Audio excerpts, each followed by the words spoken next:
அட கடவுளே, ரத்னா என்னால நம்பவே முடியல. ஒரு மனுஷனால இன்னொரு மனுஷனை எப்படி இந்த அளவுக்கு ஏமாத்த முடியும்? பாவம் கௌசல்யா, அவ உடைஞ்சு போயிருப்பால. அவ எவ்வளவு சந்தோஷமா இருந்தா. அத இது கொஞ்ச நேரத்துக்கான வேதனை தான்.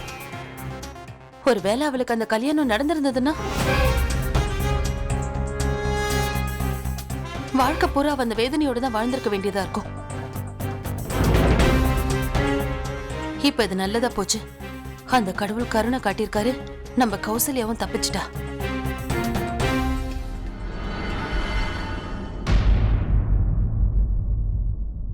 மீரா, கரண்,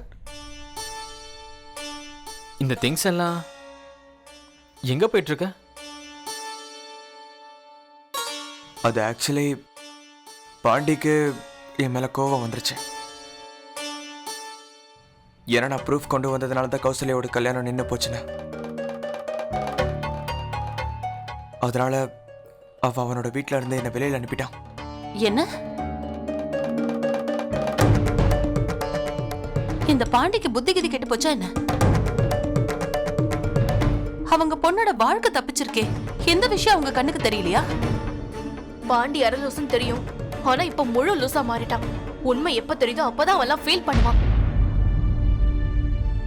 அது நடக்கும்போது நடக்கட்டும். ஆனா இவ்வளவு நடந்ததுக்கு அப்புறம் இந்த ஊர்ல எனக்கு இடம் இல்லைன்னு எனக்கு தோணுது.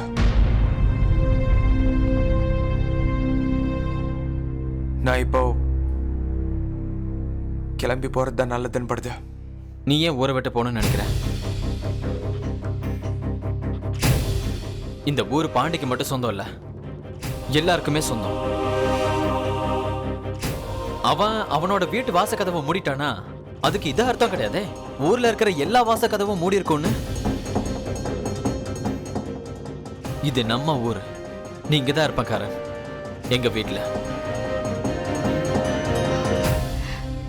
ஆமா கண்ணா.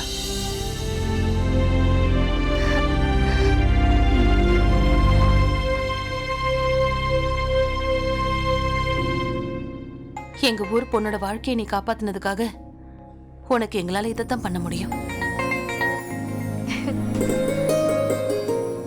மத்தவங்கள பத்தி எனக்கு தெரியாதான்னு நாங்க உனக்கு நன்றி கடன் பட்டிருக்கோம். ஆனா என்ன ஆனா? எங்களுக்கெல்லாம் அதிகமா பேசினா பிடிக்காது, புரிஞ்சுதா? சொல்லிட்டோம்ல, அவ்வளவுதான்.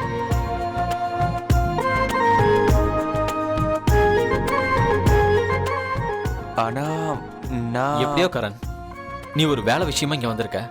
எவ்வளவோ கஷ்டப்பட்டிருக்க. அதை கண்டிப்பா நிறைவேற்றி ஆகணும்.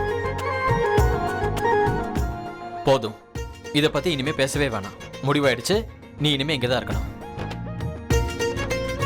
அது மட்டும் இல்லாம இது எங்களோட ஊரு. நீ இங்கிருந்து எப்படி போறன்னு பாக்குற.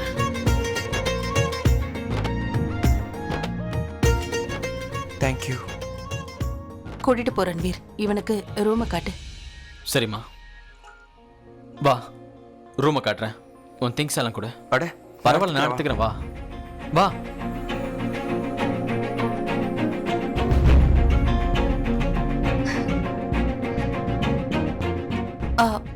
நான் இந்த தம்பிக்கு போர்வை எடுத்து கொடுத்துட்டு வந்துடுறேன். நல்லது.